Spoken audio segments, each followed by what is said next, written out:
잠깐, 이 질문 하나만 먼저 드릴게요. 여러분은 지금까지 미국이 전쟁을 벌이는 이유가 뭐라고 생각하셨나요? 테러리즘, 독재 정권 응징, 민주주의 수호. 틀렸습니다. 적어도 완전히 맞는 말은 아닙니다. 진짜 이유는 훨씬 더 단순하고 훨씬 더 충격적입니다. 돈입니다. 그것도 상상을 초월하는 규모의 돈. 2024년 기준으로 미국의 연간 군사비 지출은 무려 1조 5천억 달러. 우리 돈으로 약 2100조 원입니다. 전 세계 군사비 지출의 40%를 혼자 차지하는 숫자입니다. 중국의 3배입니다. 그리고 이 돈은 매년 어떤 대통령이 집권하든 멈추지 않고 흘러갑니다. 트럼프 알죠? 그가 2024년 대선에서 뭐라고 했는지 들으셨나요? 직접 인용할게요. 나는 국가 안보 체제에서 전쟁광들을 몰아내고 군산복 합체 청산을 수행하겠습니다. 우리는 끝없는 전쟁을 끝낼 것입니다. 그런데 대통령이 된 지 불과 몇 달 후, 그는 국방부 예산을 1조 달러로 늘리겠다고 선언했습니다. 1년 만에 1000억 달러 이상 증액, 그리고 베네수엘라를 전격 침공했습니다. 이게 처음 있는 일일까요? 아닙니다. 노벨 평화상을 받은 오바마는 아프가니스탄 주둔 병력을 오히려 늘렸고, 드론 공격을 전임자보다 훨씬 많이 감행했습니다. 바이든은 임기 마지막 해에 1450억 달러어치 무기를 전 세계에 팔았는데, 이건 2차 세계대전 이후 사상 최고 수준이었습니다. 민주당이든 공화당이든 진보든 보수든 결과는 똑같았습니다. 대통령이 바뀌어도 전쟁은 계속됐습니다. 왜 그럴까요? 도대체 어떤 구조가 이렇게 강력하게 작동하길래 세계에서 가장 강한 권력을 가진 사람조차 이 흐름을 거스르지 못하는 걸까요? 오늘 소개할 책이 바로 그 답을 담고 있습니다. 미국은 왜 전쟁을 멈추지 못하는가? 원제는 The Trillion Dollar War Machine, 즉 1조 달러 전쟁 기계입니다. 저자는 퀸시 책임국정연구소의 선임연구원 윌리엄 D. 하턴과 외교 정책 민주화 프로그램 책임자 벤 프리먼. 두 사람 모두 미국 국방 예산과 방산 로비를 수십 년간 추적해온 전문가들입니다. 이 책은 단순히 미국의 전쟁이 나쁘다고 말하는 책이 아닙니다. 왜 멈출 수 없는지 그 구조를 해부합니다. 그리고 그 해부 결과가 정말 섬뜩합니다. 일단 숫자부터 보겠습니다. 미국은 전 세계 107개국에 무기를 팔고 있습니다. 지리구상 국가의 절반이 넘습니다. 2022년 기준으로 전 세계 46개, 분쟁 중 34개에서 교전 당사자 중 적어도 한쪽이 미국산 무기를 들고 싸웠습니다. 어떤 전쟁에서는 양쪽 모두 미국 무기로 서로를 향해 방아쇠를 당겼습니다. 미국이 무기를 판 나라끼리 전쟁을 한 겁니다. 그럼 이 무기들은 누가 만들까요? 바로 이른바 비고, 로키드 마틴, RTX, 보잉, 제너럴 다이내믹스, 노스럽 그러먼입니다. 이 5기업은 910일 이후 20년 동안 미국 국방부 계약으로만 2조 1000억 달러를 벌었습니다. 우리 돈으로 약 3000조 원입니다. 그런데 재밌는 건 원래 이런 거대 기업이 이렇게 적지 않았다는 겁니다. 냉전이 끝났을 때 미국에는 51개 이상의 주요 방산업체가 있었습니다. 그런데 클린턴 행정부 시절 소련이라는 적이 사라지자 이 기업들이 망할 위기에 처했습니다. 그러자 국방부 장관이 이렇게 말했습니다. 우리는 방위산업 기업들이 망하길 기대합니다. 이 발언 이후 대대적인 합병이 시작됐고 51개 기업은 단 5개로 줄었습니다. 로키드는 마틴 메리에타와 합쳤고 보잉은 맥도널 더글러스를 삼켰습니다. 그 결과 탄생한 초거대 기업들은 이제 협상력이 훨씬 강해졌고 정부를 상대로 더 유리한 조건을 뽑아낼 수 있게 됐습니다. 그런데 이 기업들이 그냥 무기만 만드는 게 아닙니다. 이들이 정치를 어떻게 움직이는지 알면 진짜 놀랍습니다.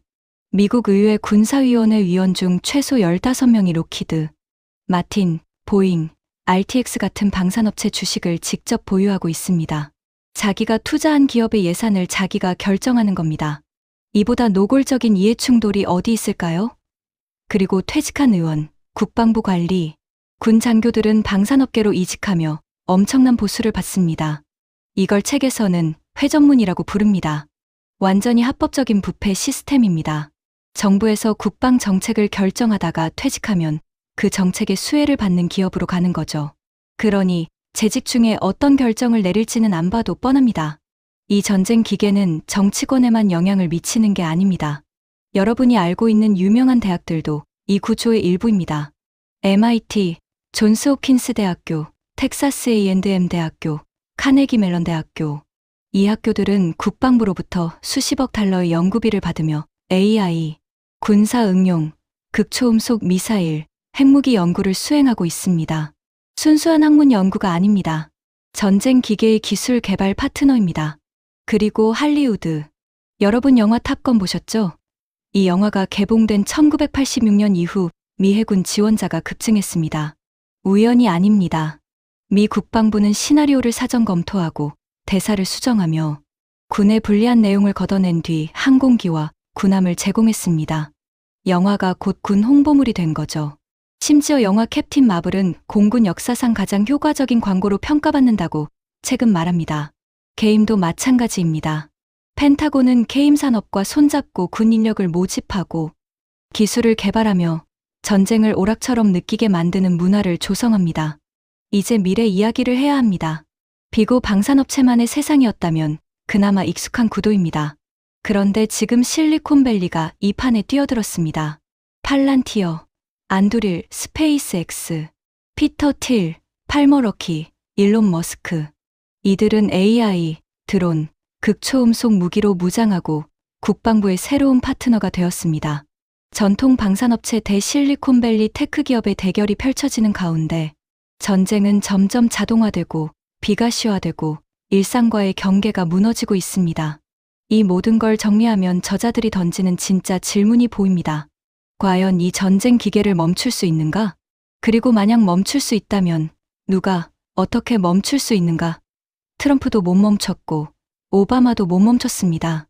의회는 오히려 국방부가 요청한 것보다 더 많은 예산을 밀어붙입니다. 싱크탱크는 방산업체 돈으로 운영되고 언론은 국방부에서 고급 정보를 얻는 대신 비판을 스스로 검열합니다. 저자들은 이 구조가 단순한 부패나 탐욕의 문제가 아니라 미국이라는 나라 자체가 병영국가, 전쟁 경제 국가로 변질되었음을 경고합니다. 그렇다면 저자들이 진짜 하고 싶은 말은 무엇일까요? 이 책의 마지막 장 제목은 전쟁 기계에서 평화 기계로입니다. 저자들은 절망하지 않습니다. 그들은 새로운 평화 네트워크 구축의 가능성을 말합니다. 하지만 그 가능성이 실현될 수 있는지, 어떤 조건이 갖춰져야 하는지, 그리고 한국을 포함한 동맹국들은 이 구조 안에서 어떤 선택을 해야 하는지 그 답은 책 안에 있습니다. 다 말해드리면 읽을 이유가 없으니 여기까지만 하겠습니다. 이 책은 2026년 2월 27일 부키 출판사에서 출간되었습니다. 장르는 정치사회, 미국 정치국방 분야이며 425쪽 분량의 묵직한 책입니다. 미국 외교와 국방 정책에 관심 있는 분, 한반도 안보의 미래를 고민하는 분, 트럼프 시대 미국의 속내를 제대로 이해하고 싶은 분, 그리고 우리의 세금과 국방 예산이 어떻게 쓰여야 하는지 생각해보고 싶은 분들께 강력히 추천드립니다. 오늘 영상이 도움이 되셨다면 구독과 좋아요 꼭 눌러주세요. 그리고 댓글로 이 책을 읽고 싶다, 혹은 미국의 군산복 합체에 대해 어떻게 생각하시는지 남겨주시면 제가 다 읽고 답변 드리겠습니다. 여러분의 댓글 하나가 다음 영상의 방향이 됩니다. 다음 영상에서 또 좋은 책으로 찾아오겠습니다. 감사합니다.